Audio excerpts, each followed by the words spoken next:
আমার এই ভিডিওর কথাগুলো অনেকের কাছে তিতা লাগবে। যারা তিতা কথা শোনার একদম অভ্যাস নাই তারা আমার এই ভিডিওটা না দেখাটাই ভালো হবে। আর যারা মনে করেন আমার কথাগুলো আপনার লাইফে একটু হলেও কাজে আসবে তারা শুনে যাবেন। না, আমার দ্বারা হবে না, আমি পারবো না, সম্ভব না। আমরা আসলে কেউ পারফেক্ট না, আমরা কেউ যোগ্য না।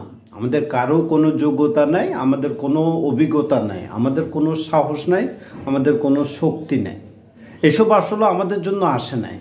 এসব আসছে যারা সবসময় করে আসতেছে, যারা সবসময় এক সাপোর্ট পেয়ে আসতেছে, যারা সবসময় এগুলা নিয়ে ব্যস্ত ছিল, তাদের দ্বারা এসব সম্ভব যাদের অটার টাকা পয়সা আছে।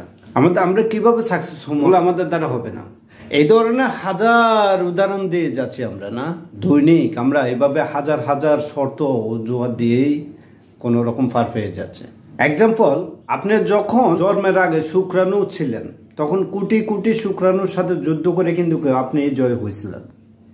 আপনি যখন জন্ম হয়েছিল তখন আপনি একটু একটু একটু করে করতে করতে আপনি কথার ভাষাটা শিখে গেছেন। আপনি যখন এক পা দুই পা করে হাঁটতে হাঁটতে আজকে আপনার পায়ে শক্তি যোগাই গেছে, আপনি এখন জোরালো ভাবে হাঁটা চড়া শিখে গেছেন।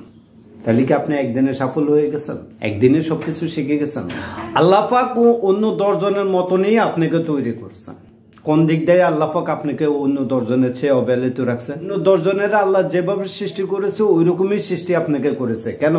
যারা পারতেছে, যাদের এখন অনেক কিছু হয়ে গেছে, তারা কি মাথা দুইটা ছিল? তাদেরকে কাজ করার জন্য 2টা হাত ছিল? তারা কি জোরালো ভাবে চলার জন্য কি 3টা পা ছিল? তাইলে ওরা পারলে কেন আপনি পারবেন না? আপনাকেও পারতে হবে। আপনাকে এইসব অজুহাত দিয়ে কোনো পার পাওয়া যাবে না।